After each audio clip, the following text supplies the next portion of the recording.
नमस्कार साथियों, मैं अनूप कुमार आप सभी का आपके अपने YouTube चैनल में हार्दिक स्वागत करता हूं। साथियों, आज एक बहुत इंपॉर्टेंट सूचना मैं आप सभी तक जो है पहुंचाना चाहता हूं, आप सभी को देना चाहता हूं कि जो हमारा बोर्ड एग्जाम होता है तो उसमें जो रिटन कॉपी होती है तो उसको एग्जामिनर जो है कैसे चेक करता है और हमारी कोचिंग में कॉपी जो है उसको कैसे चेक की जाती है। तो आइए दिखाते हैं आपको। हर एक प्रश्न के बाद में मैं प्रॉपर जो फीडबैक देता हूं कि स्टूडेंट ने आखिरकार में क्या गलती की है, क्या कोई ऐसे शब्द थे उन्हें अंडरलाइन करना चाहिए था, या स्टूडेंट ने बहुत ज्यादा कटिंग फिटिंग की है, या फिर क्वेश्चन के अनुसार उसने जो है आंसर नहीं लिखा है। तो आइए आपको बिल्कुल हम कॉपी दिखाएंगे और सारी चीजें बताएंगे हमारी कोचिंग में आखिरकार में टेस्ट जो है कैसे दिए जाते हैं और कॉपी को हम कैसे चेक करते हैं। सो प्लीज आइए, वेलकम। तो सबसे पहले ये देख सकते हैं, ये हमारी कोचिंग में जो टेस्ट कराए जाते हैं फुल लेंथ के टेस्ट, तो वो इस प्रकार की कुछ कॉपी होती है जो कि आप मान सकते हो बोर्ड एग्जाम के सिमिलर ही होती है। तो ये स्टूडेंट का पूरा डिटेल भरा हुआ, ये सामाजिक विज्ञान का पेपर है जो कि रियल पेपर आपका जो 2025 में यूपी बोर्ड का आया हुआ था। तो ये हिमांशु की कॉपी है और इन्हें टोटल में 51 नंबर मिले हैं। 70 नंबर का ये क्वेश्चन था। तो ये तो है ऑप्शनल वाले 20, जिसमें से इनके 11 सही हैं और 9 क्वेश्चन गलत हैं। अब जो सबसे इंपॉर्टेंट चीज है वो ये है, प्लीज थोड़ा सा यहां पे दिखा। क्वेश्चन नंबर फर्स्ट था, ये वर्णात्मक प्रश्न है। एक क्वेश्चन 80 शब्दों में लिखना होता है। क्वेश्चन कुछ था, प्रथम विश्व युद्ध से संबंधित था और उसके ब्रिटेन की अर्थव्यवस्था पर उसके क्या प्रभाव पड़े। तो इन्होंने बहुत अच्छा ये शुरुआत में लिखा, प्रथम विश्व युद्ध को बताया और लिंक भी किया कि महंगाई के कारण आसमान छूने लगी, वहां पे ब्रिटेन में जो बेरोजगार वगैरह था बढ़ गया। और प्रभाव इन्होंने बहुत अच्छे लिखे हैं, तो बिल्कुल परफेक्ट आंसर है। 4 नंबर का था, 4 नंबर इन्हें दिए गए हैं और लगभग में इन्होंने 70 शब्दों के आसपास लिखा है, तो शब्द भी इनके बिल्कुल परफेक्ट है। वहीं पे आप यहाँ पे फिर से देखेंगे, प्रश्नोत्तर संख्या 2 को इन्हों बीचों बीच में लिखना चाहिए था इनको, लेकिन जो है इन्होंने बीचों बीच में नहीं लिखा, तो मैंने लिखा है बीचों बीच में लिखे। तो ये क्वेश्चन जो था तो इसमें भी इन्होंने सही किया है, तो इसमें भी इन्हें 3 नंबर दिए हैं। लेकिन फीडबैक इसमें थोड़ी सी इन्होंने गलती की है, प्रश्न की मांग के अनुसार इन्होंने नहीं लिखा है, तो इसमें इनका जो है 1 नंबर काटा गया है। फिर है प्रश्नोत्तर संख्या 3। तो इसमें देखिए इन्होंने क्या क्या लिखा, जैसे इन्हें अंडरलाइन करना चाहिए था, शहरों में रहने लगे हैं, है ना, और लोगों को बढ़िया चीज उत्पाद नहीं मिलता है और लोगों के उत्पाद किए गए फसल से अधिक पैसे नहीं मिलते हैं। अब यहाँ पे मैंने फीडबैक इन्हें क्या दिया है कि आप प्रभाव और लिखिए। मतलब इन्होंने प्रभाव, प्रश्न में पूछा गया था कि प्रभाव लिखना है, बल्कि इन्होंने प्रभाव कम कर दिया। मैंने एग्जांपल दिया है, देखो जैसे अगर लोग खेती नहीं करेंगे तो उसका प्रभाव क्या पड़ेगा भाई, खाद्यान्नों में कमी, ये मेन प्रभाव पड़ेगा। जब खेती नहीं करेंगे तो खाने पीने वाली जो चीजें हैं वो कहां से आएंगी। कृषि पर जो आधारित विनिर्माण उद्योग है वो बंद हो जाएगा। जैसे गन्ना है, गन्ने के जो मिल हैं, अगर गन्ना हम उत्पादित नहीं करेंगे तो बंद हो जाएगा। तो प्रॉपर मैंने हर प्रश्न के बाद में स्टूडेंट ने जो गलती की है और उसमें क्या सुधार उससे करना चाहिए तो फीडबैक भी दिया। प्रश्नोत्तर संख्या 4 को ऐसे ही देखते हैं। प्रश्नोत्तर संख्या 4 में इन्होंने काफी गलती की है। इन्होंने देखो क्या लिखा, मैंने फीडबैक में आपने उदाहरण सही नहीं लिखे हैं। आपको लिखना था कि उपभोक्ता अधिकारों का संरक्षण सुनिश्चित होगा, शुद्ध वस्तुओं की प्राप्ति होगी, जो कि, तो इन्हें 2.5 नंबर दिए गए हैं, बल्कि 4 नंबर का क्वेश्चन था, 1.5 नंबर इनके काट लिए गए हैं।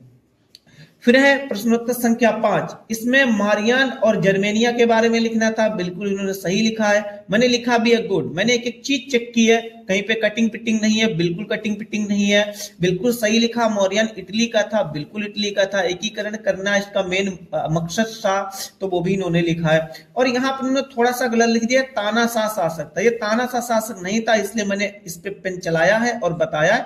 जर्मनी के चौराहों पर इसको अंडरलाइन मैंने किया है क्योंकि ये मेन चीज है, और रियल में जर्मनी के चौराहों पर इसकी जो है फोटो प्रतिमा लगाई गई थी। इसकी प्रतिमा डाक टिकटों पर भी लगाई गई थी, ये भी इन्होंने सही लिखा है।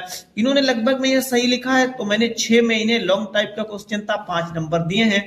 फीडबैक मैंने दिया है। अंत में आप इन दोनों का महत्व लिखिए, जैसे इनसे लोगों में राष्ट्रीय भावना जागृत हुई, एकता, देश के अंदर एकता फैली और स्वतंत्रता आदि की ललक लोगों के अंदर जगी। जैसे निष्कर्ष में या लास्ट में ये लिख सकते हैं, तो इन्हें पूरे 6 के 6 नंबर मिल सकते थे। नेक्स्ट है क्वेश्चन नंबर 6। इसमें लोकतंत्र की परिभाषा इन्होंने बहुत अच्छी लिखी है, बहुत अच्छी लिखी है। इब्राहिम लिंकन के अनुसार सबसे बेस्ट परिभाषा है, और वही स्टूडेंट ने लिखी है। लोकतंत्र जनता का, जनता के लिए, जनता द्वारा शासन है। लोकतंत्र एक सही व्यवस्था है जिसमें लोगों को अपनी बात कहने का मौका मिलता है। उदाहरण भी दिया है और उसको अंडरलाइन भी किया है, ब्लैक पेन से लिखा है, जैसे भारत में हर व्यक्ति को अपना अपना जो है बोलने का अधिकार दिया। तो मैंने वेरी गुड दिया, क्योंकि इसमें इन्होंने कोई गलती नहीं की, बहुत अच्छी तरीके से लिखा। नेक्स्ट है लोकतंत्र के परिणाम भी इन्होंने बहुत अच्छी तरीके से लिखे हैं, तो 6 में इन्हें नंबर दिए गए 5.5। फीडबैक भी इन्हें फिर भी कुछ दिया गया है। निष्कर्ष में आप, जैसे निष्कर्ष में इन्होंने सही नहीं लिखा, इसी प्रकार से लोकतंत्र का अभिप्राय है। अभिप्राय तो ये इसका मतलब तो शुरुआत में लिखना चाहिए था, इन्होंने निष्कर्ष लिख दिया।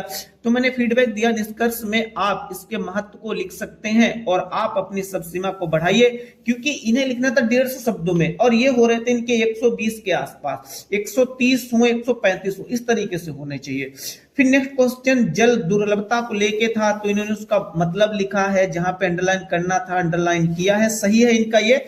और यहां पे देखना, जल दुर्लभता के उसने कारण पूछे थे, कारण बताओ। इन्होंने लिखा पानी को केवल समय समय पर या फिर काम पर ही खर्च करें, बेवजह रूप से खर्च ना करें। तो ये मैंने चेक किया, तो ये कारण नहीं है, ये इसका क्या है, ये इसका उपाय है कि भाई जल जो दुर्लभता है उसे आप कैसे दूर करोगे। जल संकट से जीव जंतु और मनुष्य को कष्ट पहुंचता है, तो ये इसका कारण नहीं है, इसीलिए मैंने इन्हें बहुत कम नंबर दिए, 4 नंबर दिए। हालांकि इनकी राइटिंग सही है, तो उसका भी नंबर मैंने लगभग में 1 के आसपास ऐड किया है। निष्कर्ष इन्होंने दिया है, ये भी इन्होंने गलत लिखा है। मैंने लिखा है आपने जल दुर्लभता के कारण पूछे गए, मतलब जो हमारा प्रश्न था उसमें जल दुर्लभता के कारण पूछे गए थे। आपने अधिकतर उपाय लिखे कि भाई जल दुर्लभता को कैसे सही करोगे, तो इन्होंने उसके उपाय लिखे, बाकायदा हमने फीडबैक लिखा है और 4 नंबर इन्हें 6 में से दिए गए। फिर प्रश्न संख्या 8 है, तृतीय क्षेत्र के बारे में पूछा गया था। इन्होंने बहुत अच्छी तरीके से यहाँ पे डिफाइन किया है, उदाहरण भी दिया है, जबकि प्रश्न कह रहा था उदाहरण दे के समझाइए, तो उदाहरण दिया है। बैंकिंग इन्होंने उसको भी लिखा है, रेलवे एयरपोर्ट भी लिखा है, ये वाला बहुत अच्छा है, ठीक है। नेक्स्ट इन्होंने इसमें थोड़ी सी गलती की है, तो इनको जो है 6 में से 5 नंबर दिए गए हैं। फिर लास्ट में हम क्या करते हैं, जो भी कॉपी चेक करते हैं, तो ओवरऑल स्टूडेंट जो भी गलती करता है या वो सुधार और क्या क्या कर सकता था, तो उसमें भी मैं फीडबैक देता हूं। तो मैंने लिखा है, अपने पेन से ये लिखा है, आप बहुविकल्पी प्रश्नों के उत्तर भी तैयार करें, क्योंकि 20 में से 11 इनके सही थे और गलत थे। जो प्रश्न समझ में ना आए उसे 2 से 3 बार पढ़ो। जैसे अभी हमने देखा था, उसमें लिखना था कारण और इन्होंने लिख दिया था उसके उपाय, तो ऐसी गलती ना करें। यदि प्रश्न में परिणाम पूछे तो उसका परिणाम ही लिखें, अगर उपाय या सुझाव पूछे प्रश्न में तो सुझाव ही लिखें, और अगर कारण पूछे तो कारण ही लिखें। फिर ओवरऑल मैंने कहा है सही है, क्योंकि ये पहला हमारी कोचिंग का टेस्ट पेपर है। 70 में 51 नंबर है, वो कि हमने सारी चीजें चेक की है, मतलब फालतू का तो मैंने 1 नंबर इन्हें नहीं दिया। सो फ्रेंड्स, अगर आप भी क्लास 10th में हैं और इस तरीके से टेस्ट सीरीज को ज्वाइन करना चाहते हैं, तो आप स्क्रीन पे दिए गए या फिर डिस्क्रिप्शन में दिए गए नंबर पे कॉल कर सकते हैं और टेस्ट देकर अपने नंबर को सुधार सकते हैं। Thank you very much.